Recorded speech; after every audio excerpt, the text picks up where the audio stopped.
Cinema అయిన మహా నేను మిస్టర్ బి. నా మాట సూటిగా ఉంటది, మ్యాటర్ క్లియర్ గా ఉంటుంది. మీరు చూస్తున్నారు మిస్టర్ బి ఛానల్. ఈ వీడియోలో మనం మాట్లాడుకుందాం మాస్ మహారాజా రవితేజ నటించిన ఈగల్ మూవీ రివ్యూ. మాస్ మహారాజా రవితేజ ఆయన ఫిల్మ్ ఫ్యాక్టరీ అని చెప్పొచ్చు.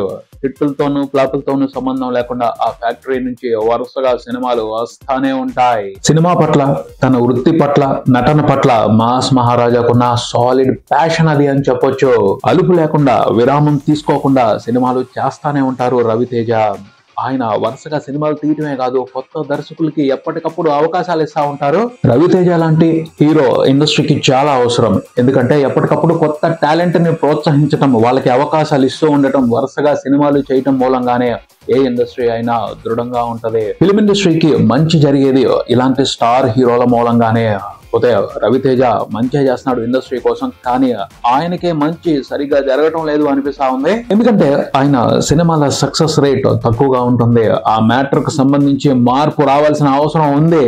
అడపా హిట్లు పడటం కాదు, సంవత్సరానికి ఒక్కటైనా సాలిడ్ బ్లాక్ బాస్టర్ ఉండాలి రవితేజకి. 2023 సంవత్సరం పెద్దగా కలిసి రాలేదు. 2024లో ఖచ్చితంగా రవితేజ ఒక పెద్ద బ్లాక్ బాస్టర్ కొట్టాలి అని ఆయన ఇష్టపడే వాళ్ళు, ఆయన ఫ్యాన్స్ బలంగా కోరుకుంటున్నారు. లేటెస్ట్ గా చూసుకుంటే ఆయన నటించిన ఈగల్ మూవీ ఈ వారం థియేటర్స్ కి వచ్చింది. మాట్లాడుకుందాం ఆ సినిమాలో ఉన్న విశేషాల గురించి మన సమీక్షలో. కథ విషయానికి వస్తే, ఆయుధంతో విధ్వంసం చేసేవాడు రాక్షసుడు, ఆయుధంతో విధ్వంసాన్ని ఆపేవాడు దేవుడు. సింపుల్ గా ఇదే ఈగల్ మూవీ స్టోరీ పాయింట్. ప్రపంచవ్యాప్తంగా దాదాపు ప్రతి సంవత్సరం 1 కోటికి తగ్గకుండా మారణాయుధాలు తయారవుతున్నాయి. అందులో 50% మాత్రమే, అంటే 50 లక్షలు మాత్రమే అఫీషియల్ కార్యకలాపాలకి ఉపయోగపడుతున్నాయి. మిగతా 50 లక్షలు బాధ్యత లేని వారి చేతుల్లోకి, సంఘ విద్రోహ శక్తుల చేతుల్లోకి వెళ్లిపోతున్నాయి. ప్రస్తుతం చూసుకుంటే ప్రపంచవ్యాప్తంగా దాదాపు 850 కోట్లకు పైన వెపన్స్ చలామణిలో ఉన్నాయి అన్నది ఒక అంచనా. ప్రపంచవ్యాప్తంగా ఉన్న జనాభా 800 కోట్లు మాత్రమే. అంటే భూమి మీద ఉన్న ప్రతి మనిషి తల మీద ఓ తుపాకీ ఉంది. ప్రపంచం మొత్తం కూడా ఓ కనపడని డేంజరస్ సిచ్యువేషన్ లో ఉంది. ఆయుధం దారి తప్పటమే దారుణానికి మొదటి అడుగు. బాధ్యత లేని వాళ్ళ చేతుల్లోకి, బాధ్యత తెలియని వాళ్ళ చేతుల్లోకి ఆయుధం వెళ్ళటం అనేది విధ్వంసానికే కారణం అవుతుంది. గన్ పట్టుకోవటం అనేది బాధ్యత అవ్వాలి. బుల్లెట్ పేల్చటం అనేది ధైర్యం అవ్వాలి, ధైర్యం ఇవ్వాలి. అంతేగాని భయానికి, వినాశనానికి ఆయుధం కారణం కాకూడదు.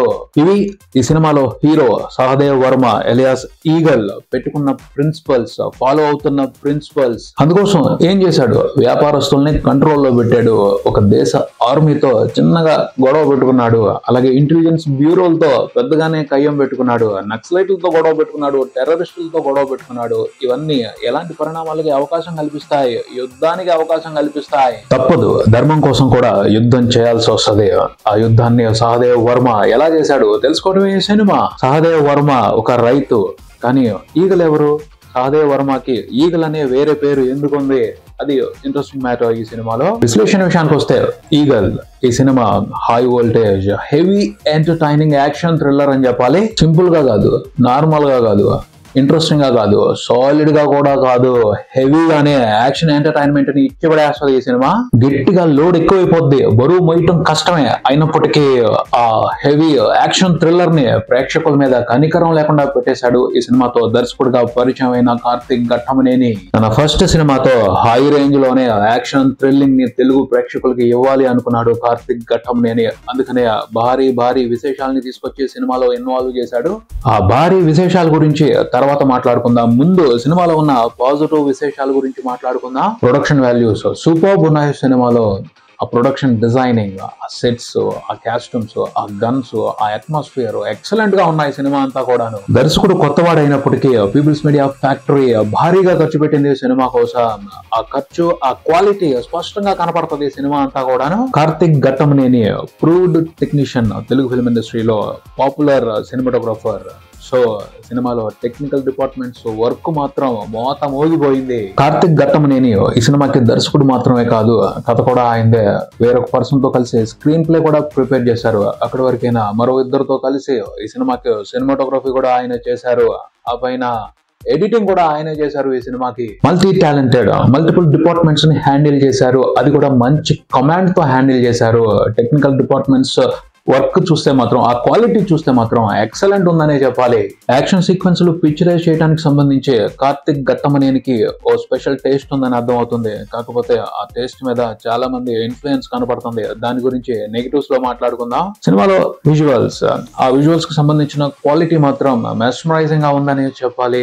టెక్నీషియన్ గా మాత్రం డైరెక్షన్ కి సంబంధించి కార్తిక్ ఘట్టమనేని 100కి 80 మార్కులు వేయించుకుంటారు ఈ సినిమాకి సంబంధించి. తర్వాత ఈ సినిమాలో అసలైన ప్లస్, సాలిడ్ ప్లస్, తోపు plus, top highlight Raviteja.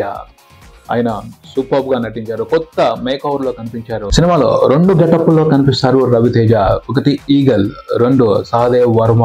Sahadev Varma Avatar మాత్రం అదిరిపోయిందని చెప్పాలి. రిఫ్రెషింగ్ గా కనిపించారు రవితేజ. లుంగిలో భలే ఉన్నారు రవితేజ. లుంగి కట్టుకుని క్లాస్ తనం మిక్స్ అయిన మాస్ అవతార్ లో ఇంట్రెస్టింగ్ ఇంప్రెషన్ తీసుకున్నారు. ఇంటర్వెల్ కు ముందు ఓ ఫైట్ ఉంటది. ఆ ఫైట్ మొత్తం కూడా లుంగి మీద చేశారు రవితేజ.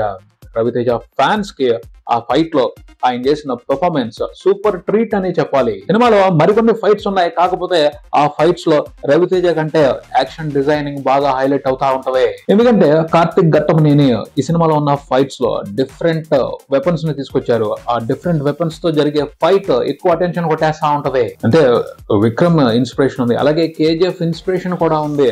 వాటి ఇన్స్పిరేషన్ తీసుకుని సినిమాలో ఆయన కొన్ని సందర్భాల్లో ఇంట్రెస్టింగ్ గా స్పెషల్ వేలో గన్స్ ని ఇంట్రడ్యూస్ చేశాడు. పెద్ద ఫైట్ జరుగుతున్నప్పుడు మనం ఎక్స్పెక్ట్ చేయని థింగ్స్ గన్స్ గా మారిపోతాయి.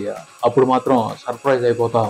మామూలుగా కాదు, సాలిడ్ గా సర్ప్రైజ్ అవుతాం. 2 పాటలు ఉన్నాయి సినిమాలో. పోతే 2 పాటలు కూడా సాలిడ్ ఇంప్రెషన్ తీసుకున్నాయి అని చెప్పడానికి లేదు. ఓకే, బాగున్నాయి అంత మటుకే. కానీ బ్యాక్గ్రౌండ్ స్కోర్ జాతర మాత్రం గట్టిగా జరిగింది. ఫైట్స్ నడుస్తున్నప్పుడు ఆ యాక్షన్ ఎక్స్పీరియన్స్ ని ఎంజాయ్ చేయడానికి బ్యాక్గ్రౌండ్ స్కోర్ ని గట్టిగానే గుద్దారు. అవసరానికి తగ్గట్టు నీట్ గానే గుద్దారు. నవదీప్ కి ఇంపార్టెంట్ రోల్ పడింది ఈ సినిమాలో. చాలా బాగా యాక్ట్ చేశాడు. అనుపమ పరమేశ్వరన్ చాలా కీలకమైన రోల్. ఆమె కూడా తన పాత్ర పరిధి మేర చాలా బాగా యాక్ట్ చేశారు. అజయ్ ఘోష్, శ్రీనివాస్ ఔస్రాల, మధుబాల వీళ్ళందరూ కూడా ఎవరి పాత్రల పరిధి మేర వాళ్ళు బెస్ట్ గా యాక్ట్ చేసి మంచిగానే ఎంటర్టైన్ చేశారు. మంచిగా కనిపించిన మరో వ్యవహారం ఏమిటి అంటే ఈ సినిమాలో డైలాగ్స్. మణిబాబు కరణం. హనుమాన్ మూవీలో మణిబాబు కాదు, డైలాగ్ రైటర్ మణిబాబు. అక్కడక్కడ త్రివిక్రమ్ గారి ఇన్ఫ్లుయెన్స్ కనిపించినప్పటికీ ఈ సినిమాలో వినిపించిన డైలాగ్స్ లో లైఫ్ కనిపించింది, తపన కనిపించింది. డైలాగ్స్ మూలంగా చాలా సిచ్యువేషన్స్ కి ఎనర్జీ వచ్చింది.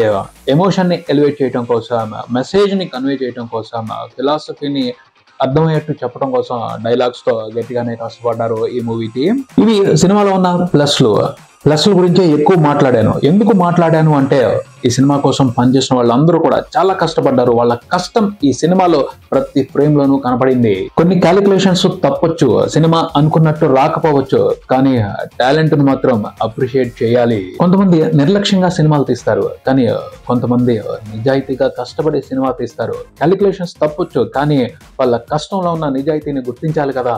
నాకైతే ఈ సినిమాను చూస్తున్నప్పుడు ఈ సినిమా కోసం పనిచేసిన వాళ్ళందరి కష్టంలోనూ నిజాయితీ కనిపించింది. అందుకనే పాజిటివ్స్ గురించి కొంచెం టైం ఎక్కువ తీసుకుని మాట్లాడాను. ఇక ఈ సినిమాలో మిస్టేక్స్ ఏమిటి అంటే కార్తిక్ ఘట్టమనేని చేసిన 2 పెద్ద మిస్టేక్ల గురించే చెప్తాను.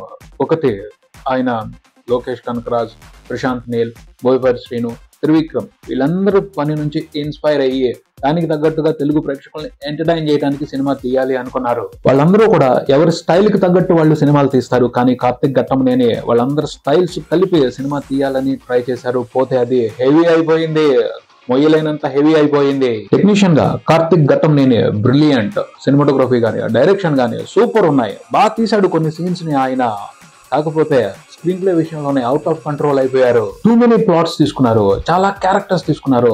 సహదేవ్ క్యారెక్టర్ కి బోల్డ్ అంతమంది విలన్స్ ని సెట్ చేయాలని చూసారు, కానీ ఒక్కళ్ళు కూడా పవర్ఫుల్ విలన్ లేరు.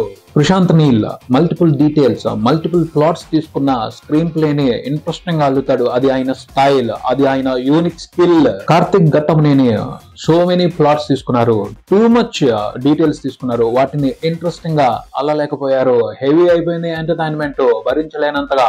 ఎక్కువగా ప్లాట్స్, ఎక్కువగా డీటెయిల్స్ తీసుకోకూడదు అని కాదు, తీసుకున్నా సరే ఈజీగా అర్థమైపోవాలి, వీలైనంత సింపుల్ గా ఉండాలి.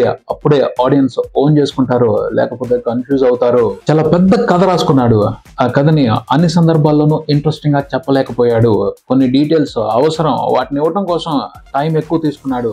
ఇవన్నీ కూడా సినిమా మీద ఇంపాక్ట్ ని తగ్గించాయి. ఇలా మరికొన్ని మిస్టేక్లు ఉన్నాయి సినిమాలో, వాటి గురించి తర్వాత వీడియోలో మాట్లాడతాను. ఓవరాల్ గా అయితే ఈగల్ ఈ సినిమా గురించి చెప్పేది ఏమిటి అంటే కొంచెం కన్ఫ్యూజన్ గానే ఉంటది. హెవీ ఎంటర్టైన్మెంట్ ఉంటది, బలంగా భారంగా ఎంటర్టైన్ అవ్వాలి, కానీ మంచి యాక్షన్ ఎపిసోడ్స్ ఉన్నాయి. రవితేజ చేసిన రిఫ్రెషింగ్ ఫైట్ ఎపిసోడ్స్ కోసం అయితే ఈ సినిమాని ఒకసారి చూడొచ్చు. ఇది ఇక్కడికి, మరో వీడియోతో మళ్ళీ కలుద్దాం. ఈ వీడియో మీకు నచ్చితే లైక్ చేయండి, మీ ఫ్రెండ్స్ తో షేర్ చేసుకోండి, మీ అభిప్రాయాన్ని కామెంట్ చేయండి, ఈ ఛానల్ ని సబ్స్క్రైబ్ చేయండి. నేను mister B, keep watching mister B channel. Thank you.